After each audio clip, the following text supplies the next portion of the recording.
Hello everyone, welcome back to the channel. आज हम biochemistry का एक बहुत ही इम्पोर्टेंट और एग्जाम फेवरेट पाथवे पढ़ने वाले हैं, जिसे क्या कहते हैं, पेंटोस फॉस्फेट पाथवे।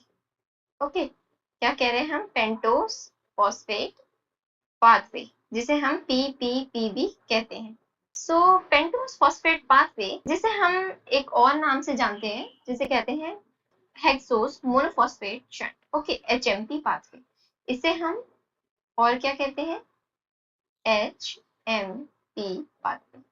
अब एक इंटरेस्टिंग क्वेश्चन है कि हमारी सेल्स को NADPH कहाँ से मिलता है? ओके, सो NADPH बहुत ज्यादा इंपॉर्टेंट होता है हमारे सेल के लिए, ठीक है।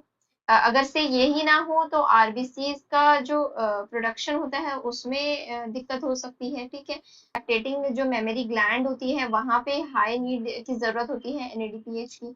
और जो इम्पोर्टेंट रैपिडली पॉलीफेरिंग सेल्स जो होते हैं ना, जैसे कैंसर सेल्स और इम्यून सेल्स, उनके लिए भी ये बहुत ज्यादा इंपॉर्टेंट होते हैं। सबसे पहले तो यहाँ पे बोला है कि बेसिक्स हम उस पर ध्यान देते हैं। अगर आप ये वाला चार्ट जो है एग्जाम के पॉइंट ऑफ व्यू से भी अगर यूज करेंगे तो बहुत ज्यादा आपके लिए बेनिफिशियल होने वाला है ये चार्ट, ठीक है। इसे हम क्या कहते हैं? एचएमपी भी कहते हैं, जिसे हेक्सोस मोनोफॉस्फेट शंट कह रहे हैं हम। फिर यहाँ पे क्या हो रहा है कि ये जो पीपीपी पाथवे होता है ये कहाँ पे होता है? ये साइटोसोल ऑफ द सेल के अंदर में होता है।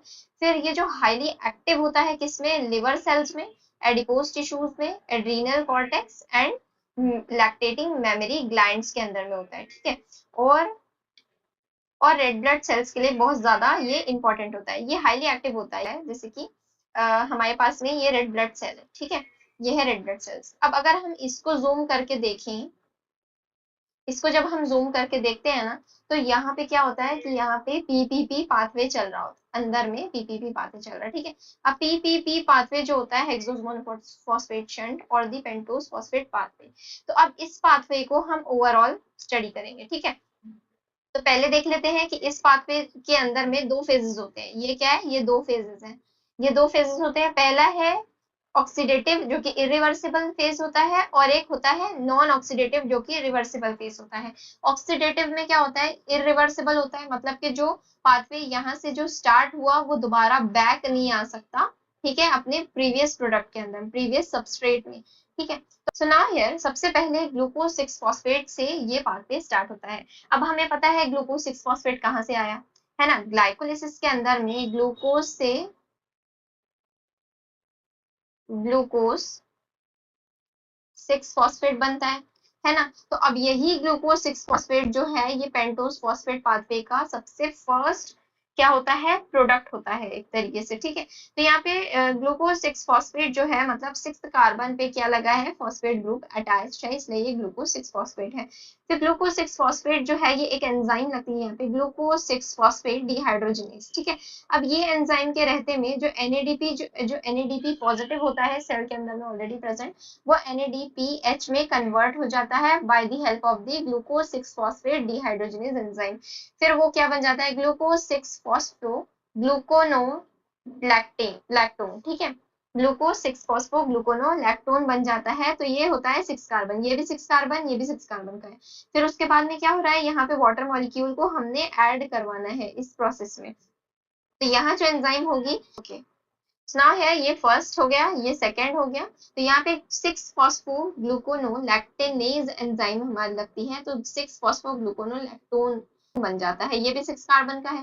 फिर यहाँ से क्या होता है? एक CO2 रिमूव हो जाता है। अब अगर से ये 6 कार्बन है और एक CO2 रिमूव हो गया तो 5 कार्बन के बन जाएंगे, ठीक है, आगे चल के। तो अब यहाँ क्या हो रहा है कि 6 phospho gluconate dehydrogenase enzyme use होती है, जिसमें क्या होता है?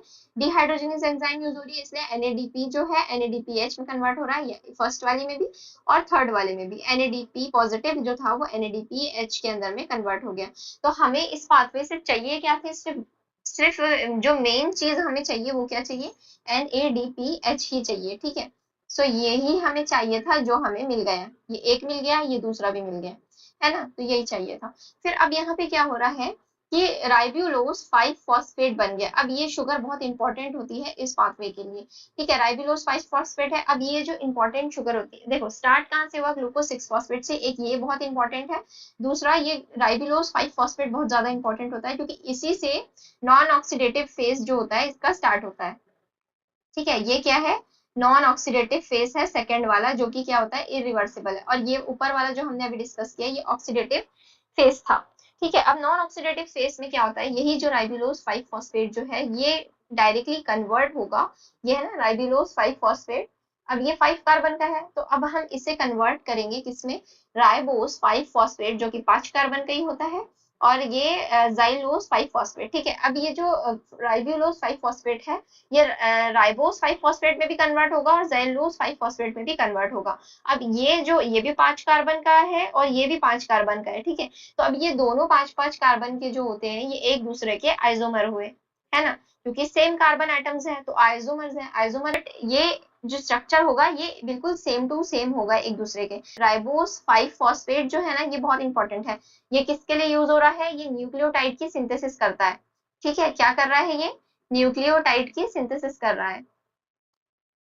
यहाँ देखिए, ये लिखिए, न्यूक्लियोटाइड की सिंथेसिस कर रहा है कौन, राइबोस 5 फॉस्फेट। अब ये जाइलोस 5 फॉस्फेट है ये कन्वर्ट होगा फिर स्यूडो हेप्टुलोज 7 फॉस्फेट में। अब और क्या होता है कि अब देखो काम जो होता है सिर्फ जाइलोस 5 फॉस्फेट जो है वो ही आगे प्रोसीड करेगा, लेकिन अब यहाँ पर हम देखें तो आइसोमरेज एंजाइम लगती है और राइबोस 5 फॉस्फेट जो होता है वो बैक कन्वर्ट होता है जाइलोस 5 फॉस्फेट के अंदर में। इसको मैं और ज्यादा सिंप्लीफाई करूँ अगर इस पाथवे को, तो हम यहाँ पे इजीली समझते हैं। हम देख रहे हैं पेंटोज फॉस्फेट पाथवे, ठीक है। तो सबसे पहले तो ग्लूकोज से स्टार्ट करेंगे, ठीक है। ग्लूकोज मॉलिक्यूल ग्लूकोज 6 फॉस्फेट है, ये कहाँ से आया हमें पता है, ग्लाइकोलिसिस से आया। ग्लूकोज से जो ग्लूकोज 6 फॉस्फेट बनता है कहाँ पे, ग्लाइकोलिसिस में बनता है, ठीक है। ये यहाँ पे ये इतनी प्रोसेस जो है ये कहाँ से आई है, ये आई है ग्लाइकोलिसिस से आई है। अब यही ग्लूकोज जो 6 फॉस्फेट है ये कन्वर्ट हो जाएगा 6 फॉस्फो ग्लूकोनो लैक्टोन के अंदर में, जो कि 6 कार्बन का मॉलिक्यूल है। यहाँ जो एंजाइम यूज हो रही है वो है ग्लूकोज 6 फॉस्फेट डिहाइड्रोजिनेज,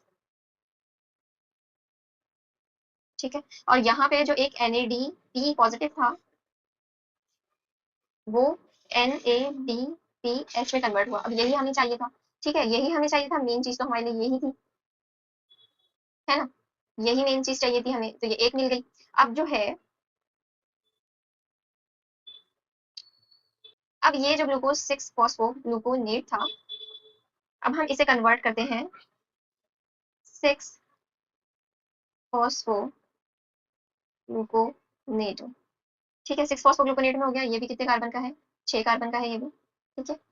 अब यहाँ पे भी जो एंजाइम लगी थी वो कौन सी थी, ग्लूकोनो लैक्टोनेस, है ना। यहाँ पे जो वाटर मॉलिक्यूल था वो रिमूव हुआ था।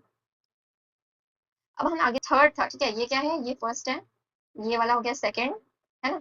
अब यहाँ पे थर्ड स्टेप पे राइबुलोज 5 फॉस्फेट बन गया।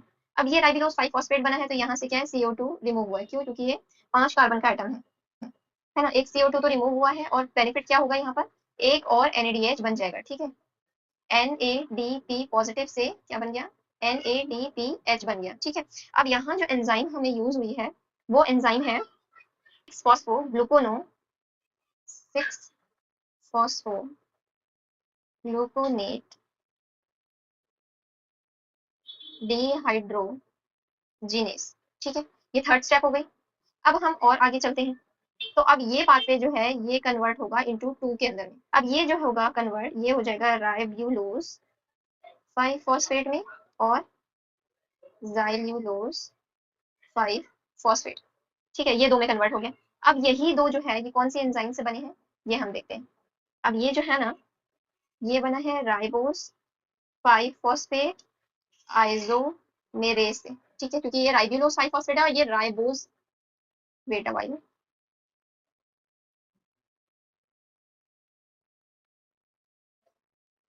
ठीक है, ये राइबोस 5 फॉस्फेट था। अब ये वाला जो है जाइलोस 5 फॉस्फेट ये किस एंजाइम से मिलकर बना है, ये बना राइबोस 5 फॉस्फेट 3 एपिमेरेज एंजाइम से। ये हो गया फोर्थ स्टेप। कौन सी स्टेप हो गई ये?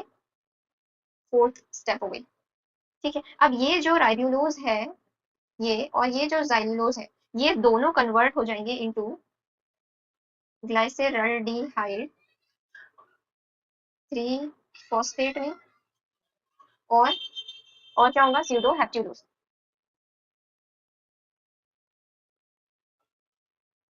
ठीक है, स्यूडो हेप्टुलोज में कन्वर्ट होगा, 7 फॉस्फेट कहते हैं। अब ये जो है कितने कार्बन के मॉलिक्यूल्स है?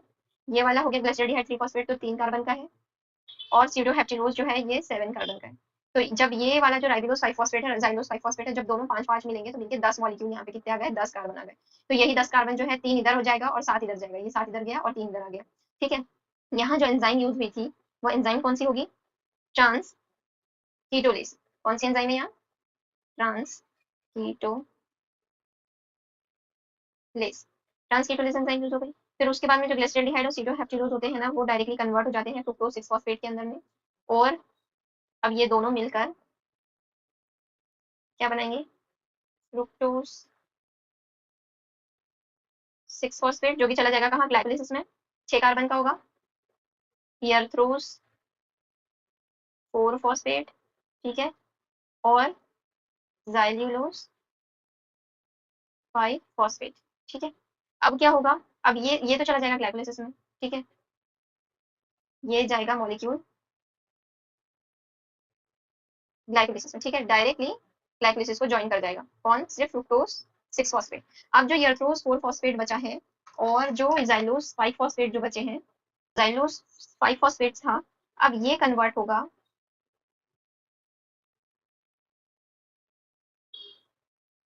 ये दो कन्वर्ट होंगे इनटू ग्लिसरॉल्डिहाइड, है ना, ग्लिसरॉल्डिहाइड 3 फॉस्फेट के अंदर में, और फ्रुक्टोज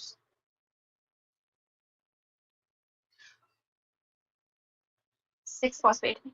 ठीक है, और ये जो ग्लिसरॉल्डिहाइड 3 फॉस्फेट है ये भी ग्लाइकोलाइसिस में चला जाएगा फिर। ठीक है, ये जो है ना ग्लिसरॉल्डिहाइड 3 फॉस्फेट, ये भी ग्लाइकोलाइसिस में चला जाएगा, चला गया। अब जो फ्रुक्टोज 6 फॉस्फेट है ये भी ग्लाइकोलाइसिस में चला जाएगा। अब हमें ये पाथवे करने से बेनिफिट क्या हुआ? दो जगह हमें बेनिफिट्स हुए हैं। एक ये NADPH यहाँ पर बन गया और एक ये यहाँ पर बन गया। तो हमने सिर्फ ये दो ही NADPH जो हमें चाहिए था, बस इसके लिए हमने ये वाली पाथवे चलाई है। और जो है बाकी का जो लास्ट में जो एंड प्रोडक्ट बचा है और जो इंटरमीडिएट निकले हैं वो हमने ग्लाइकोलिसिस में डालकर खत्म कर दिया। ठीक है, ये जो ग्लिसरॉल्डिहाइड 3 फॉस्फेट था इसे भी ग्लाइकोलिसिस में डाल दिया, फ्रुक्टोज जो 6 फॉस्फेट था इसे भी ग्लाइकोलिसिस में डाल के कहानी खत्म कर दी। हमें चाहिए था सिर्फ NADPH। अब यही जो NADPH है ये फर्दर कहाँ जाएगा? फर्दर अब ये चला जाएगा। सबसे पहले तो ये पूरी पाथवे है, ये कहाँ चल रही है? ये पूरी पाथवे हमने अभी बताया आपको, एक तो RBCs में चल रही है, ठीक है, दूसरा लिवर में चल रही है, ठीक है, तीसरा एडिपोज टिश्यू में, है ना, एक एडिपोज टिश्यू में चल रही है, एक लिवर में, एक RBCs के अंदर में चल रही है, और लैक्टेटिंग मेमोरी ग्लैंड में।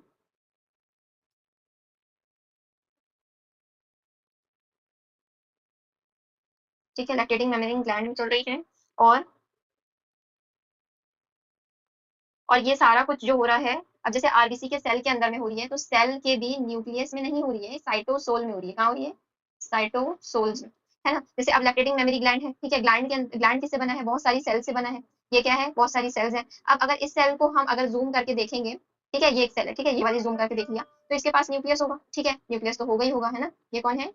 न्यूक्लियस है। लेकिन जो बाहर वाला जो फ्लूइड पार्ट होता है उसे क्या कहते हैं? साइटोप्लाज्म। तो अब इसी साइटोप्लाज्म ऑफ द सेल के अंदर में क्या चलेगा? Pentose phosphate pathway.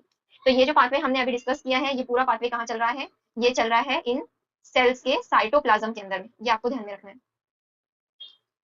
ओके, सो अब देखते हैं हम, ठीक है, इसके रेगुलेशंस पे अगर हम फोकस करें तो ये पाथवे जो होता है एक्टिवेट होता है NADP पॉजिटिव होता है। हमने अभी पाथवे में देखा कि अगर से NADP नहीं होगा तो NADPH नहीं बन पाएगा, जिसकी हमें रिक्वायर्ड है। ये पाथवे हम चला रहे हैं तो क्यों चला रहे हैं? क्योंकि हमें चाहिए ही NADPH है। तो अब हमारा जो रेगुलेशन का टेबल बनेगा उसमें क्या होगा? एक्टिवेटेड पाथवे, एक्टिवेट कौन करेगा इस पाथवे को? वो होगा NADP पॉजिटिव, लेकिन जो इनिबिट करेगा वो NADPH। हाँ, क्यों करेगा? क्योंकि ये पाथवे मान लो मैंने एक बार चला दी, ठीक है, अब मेरे पास में NADPH एक है और दूसरा भी NADPH है, मुझे दो ही की रिक्वायर्ड थी मान लो, फॉर एग्जाम्पल मुझे दो ही की रिक्वायर्ड थी, ऐसा नहीं होता है लेकिन मैं बता रही हूँ कि जैसे कि अब हमें NADPH ऑलरेडी है हमारी बॉडी के अंदर में, तो हमारी बॉडी इस पाथवे को क्यों एक्टिवेट करेगी, वो इनहिबिट ही रखेगी। अगर से ये मॉलिक्यूल ऑलरेडी आपकी बॉडी में बना हुआ है, तो यही मॉलिक्यूल आकर नेगेटिव फीडबैक देगा, यहाँ पे आके इसको रोक देगा कि नहीं, कोई जरूरत नहीं मुझे बनाने की, मैं ऑलरेडी बना हुआ हूँ, एक्सेस में नहीं चाहिए, ठीक है। लेकिन अगर से ये बना हुआ है, तो ये इसको पॉजिटिव रेगुलेशन की तरफ पुश करेगा कि NADP पॉजिटिव बहुत ज्यादा हो रहे हैं लेकिन NADPH नहीं है, तो इसको एक्टिवेट करो, ठीक है। तो ये ऐसा पाथवे चलता है। तो ये एक्टिवेट के लिए NADP पॉजिटिव लगेगा और इनहिबिट करने के लिए NADPH ही लगेगा, जो कि मेन प्रोडक्ट होता है। रेट लिमिटिंग एंजाइम यहाँ पे कौन है, ग्लूकोज 6 फॉस्फेट डिहाइड्रोजनेज एंजाइम है, ठीक है। ये वाली ग्लूकोज 6 फॉस्फेट डिहाइड्रोजनेज एंजाइम क्या है, रेट लिमिटिंग एंजाइम है। अगर से यही एंजाइम लिमिट कर गई, तो यहाँ पर ये पाथवे पूरा चल ही नहीं पाएगा, क्योंकि ये पहली ही एंजाइम है, ठीक है। तो वो कह रहा है आफ्टर दैट इंपॉर्टेंस क्या है, हाई यील्ड क्या हो रहा है, RBC rely on the PPP for the NADPH no mitochondria. अब यहाँ पे क्या होता है कि आरबीसी जो होता है ना, ये NADPH के ऊपर ही पूरा पूरा डिपेंड कर रहा होता है, क्योंकि उसके पास में एटीपी के प्रोडक्शन करने के लिए माइटोकॉन्ड्रिया तो होता ही नहीं है। जैसे कि आरबीसी है, आरबीसी को भी एनर्जी की रिक्वायरमेंट होती है। अब अगर से उसे एनर्जी चाहिए, तो वो कहाँ से लेगा, तो वो NADPH से लेगा, क्योंकि उसके पास एटीपी तो बन नहीं सकता है, क्योंकि माइटोकॉन्ड्रिया ही नहीं है ना। तो ये एक पॉइंट हो गया। दूसरा पॉइंट क्या है, NADPH जो है फैटी एसिड के सिंथेसिस करवाता है। तो अब यहाँ जब हम देखें, ठीक है, अब यहाँ पे NADPH जो होता है ना, फैटी एसिड सिंथेसिस करवाता है, क्योंकि ये बहुत ज्यादा इंपॉर्टेंट होता है। कोलेस्ट्रॉल की सिंथेसिस भी करवाता है, ठीक है। ये दो चीज करवा रहा है ये NADPH। जो NADPH है, ये डिटॉक्सिफिकेशन भी करता है लिवर में जाकर, जो कि P450 एंजाइम्स होती है। तो इतना डिटेल में हमें नहीं जाना है, लेकिन अगर आप इसे लिख दोगे तो ये बहुत ज्यादा हाई यील्डिंग होगा आपके एग्जाम्स के लिए। फिर यहाँ पे राइबोज जो 5 फॉस्फेट है।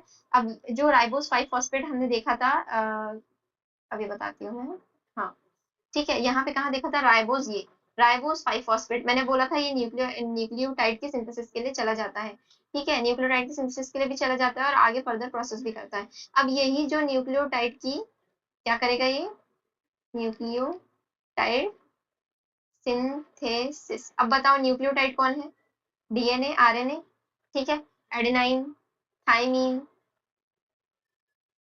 अब यहाँ देखो, अब ये क्या है, DNA है, RNA है, ATP है, NAD पॉजिटिव है और FAD सिंथेसिस है, ठीक है, फ्लेविन एडेनाइन डाइन्यूक्लियोटाइड। ये यहाँ से क्या बन रहा है, पहले वो राइबोस 5 फॉस्फेट जो न्यूक्लियोटाइड की सिंथेसिस करता है, एक तो DNA की फॉर्मेशन कर रहा है, एक RNA की फॉर्मेशन कर रहा है, सिंथेसिस कर रहा है FAD की, ठीक है।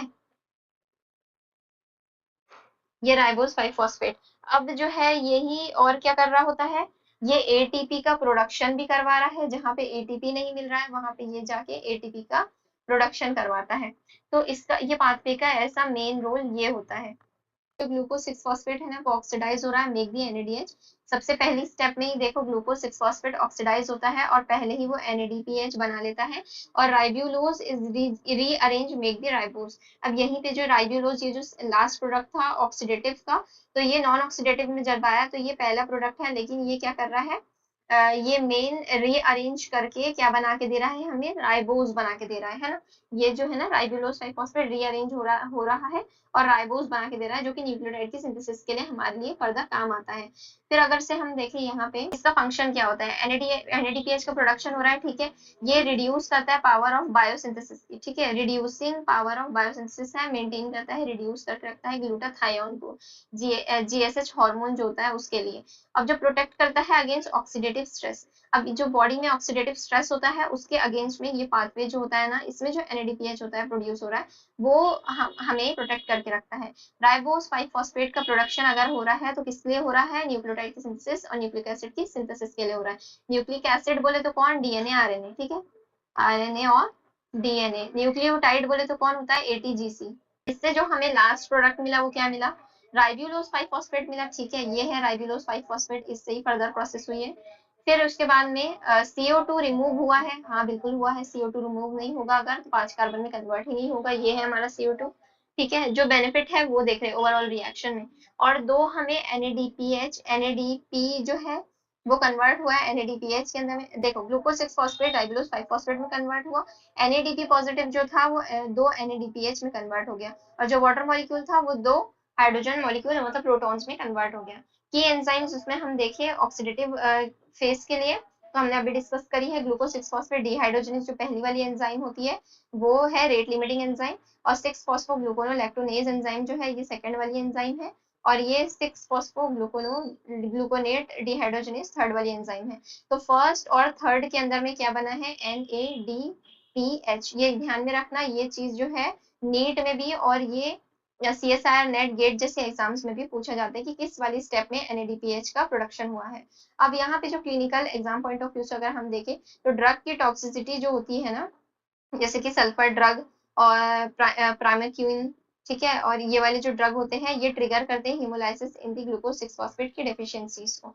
फिर यहाँ पे क्या होता है, इंपॉर्टेंट है रैपिडली प्रोलिफरेटिंग सेल के लिए, ये हमने पहले डिस्कस कर लिया है, ठीक है। ओवरऑल सारा कुछ हो गया है हमारा, और यहाँ पे जो फर्स्ट वाली स्टेप है, यहाँ पे जो ओवरऑल यहाँ पे जो रिएक्शन होती है ग्लूकोज 6 फॉस्फेट जो है वो टू NADP का यूज करके, और वाटर मॉलिक्यूल जो होता है ये यूज होता है, मतलब हमने वाटर मॉलिक्यूल को यूज किया है। फिर यहाँ पर ग्लूकोज 6 फॉस्फेट से राइबिलोज 5 फॉस्फेट बन गया, फिर कार्बन डाइऑक्साइड और 2 NADPH, ठीक है। सो दोस्तों आज हमने पेंटोस फॉस्फेट पाथवे को बेसिक से लेकर क्लिनिकल इंपॉर्टेंस तक के डिटेल में समझ लिया है। अगर आपको ये लेक्चर हेल्पफुल लगा होगा तो वीडियो को लाइक करें एंड अपने फ्रेंड्स के साथ भी शेयर करें, और चैनल को सब्सक्राइब मत करना भूलिए। और मिलते हैं नेक्स्ट वीडियो में एक और इम्पॉर्टेंट बायोकेमिस्ट्री टॉपिक के साथ। Thank you for watching and happy learning.